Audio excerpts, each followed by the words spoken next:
اچھا، آج آپ کو میں ایک ریئلٹی بتاتی ہوں، ٹھیک ہے، وومنس کی، جو آج کل کے معاشرے میں زیادہ تر ہو رہا ہے. مطلب طلاق لینا بہت عام ہو چکا ہے، ٹھیک ہے. جس کو بھی دیکھو وہ اسی رجحان کی طرف ہی زیادہ تر جا رہا ہے کہ اپنے ہسبینڈ سے مایوس ہو کر یا کوئی بھی ایسا ایشو اٹھا کر وہ ڈیورس لے لیتی ہیں، ٹھیک ہے.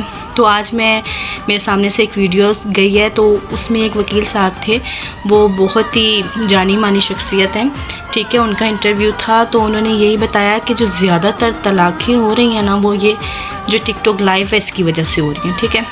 تو انہوں نے یہی بتایا کہ دوسرے بندے کے پیسے سے انسپائر ہو کر وہ اپنے ہسبینڈ کو چھوڑ دیتی ہیں. جی ہسبینڈ کیا ہے، معمولی سی تنخواہ پہ کما رہا ہے، ہلکی سی نوکری کر رہا ہے، لیکن آپ لوگ کی خواہشات تو وہ پوری کر رہا ہے نا. یہ اسپیشلی جو ویڈیو ہے یہ صرف انہی عورتوں کے لیے میں نے بنائی ہے کہ جو دوسرے کے پیسوں سے انسپائر ہو رہی ہے نا. تو ایک بات میری یاد رکھیے گا، جو مرد ذات ہے نا، وہ آج تو آپ کے ساتھ دل لگی کر رہی ہے، لیکن کل وہ کسی عورت کے دوسری عورت کے حسن سے انسپائر ہو جائے گا اور وہ آپ کو بھی چھوڑ دے گا. پھر آپ کے پاس نہ گھر رہے گا، نہ بار رہے گا، اور نہ ہی بچے رہیں گے آپ کے پاس. پھر آپ مایوس ہو جائیں گی. ایک ایج لیمٹ ہوتی ہے نا، جب ٹین ایج ہوتی ہے نا، اس میں ہمیں لگتا ہے کہ ہماری محبت، پیار، سب کچھ یہی انسان ہے، ٹھیک ہے. جب ہم ریئلٹی والی زندگی میں جاتے ہیں، جب آگے آگے بڑھتے ہیں، جب ہماری شادی ہو جاتی ہے، بچے ہو جاتے ہیں، کچھ بھی ہو جاتا ہے، تو پھر اس میں یہ ہوتا ہے کہ ہمیں لگتا ہے کہ پیسہ بہت ضروری ہے، ٹھیک ہے.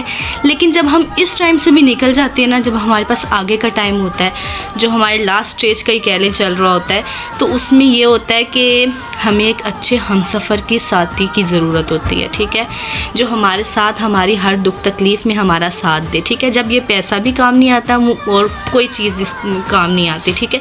صرف ایک اچھا انسان ہوتا ہے جس کے ساتھ زندگی گزارنا بہت ضروری ہوتا ہے. پھر انسان کو پچھتاوا ہوتا ہے کہ ہمارے پاس تو اب کچھ بھی نہیں بچا، تو اس کے پاس تو واپسی کے دروازے بھی بند ہوتے ہیں. تو بہتر ہے کہ اپنے ہم سفر کے ساتھ مخلص رہیں، وہ جیسا بھی ہے، امیری میں رکھ رہا ہے، غریبی میں رکھ رہا ہے، آپ کے ساتھ تو ہے نا، مخلص تو ہے، کسی اور عورت کے پیچھے تو نہیں جا رہا. تو ایسی عورتوں کے لیے میری یہی ایڈوائس ہے کہ امیری غریبی میں ان کا ساتھ ہی دیں، ٹھیک ہے.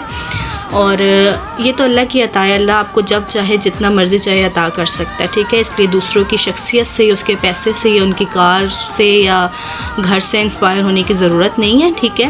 اپنے گھر میں جیسے بھی ہیں خوش رہیں، آباد رہیں. اسی بات پر ایک شعر ہے، عاقل اپنے کام پر اور جاہل اپنی امیدوں پر بھروسہ کرتا ہے. عاقل کا مال چاہتا ہے اور جاہل مال چاہتا ہے. اب یہ آپ پر ڈیپینڈ کرتا ہے کہ آپ عاقل بنیں گے یا جاہل بنیں گے. اگر آپ عاقل بنیں گے تو خود انڈیپینڈنٹ رہیں، محنت کریں، آپ کو سب کچھ مل جائے گا. اگر جاہل بنیں گے تو ایک دوسرے کے پیسوں سے انسپائر ہوتے رہیں. پھر تو یہ ہے کہ یہ وقتی ہے، ایک دوسرے کے پیسوں سے اگر آپ انسپائر ہوں گے تو یہ ایک ٹیمپریری ٹائم ہے، یہ گیم سمجھ رہے ہیں آپ، ایک ٹیمپریری گیم ہے آپ کے لیے، ٹھیک ہے. اور اگر عاقل بنیں گے تو آپ کی اپنی ہی گیم ہے، سب کچھ آپ کے اپنے ہاتھ میں ہوگا.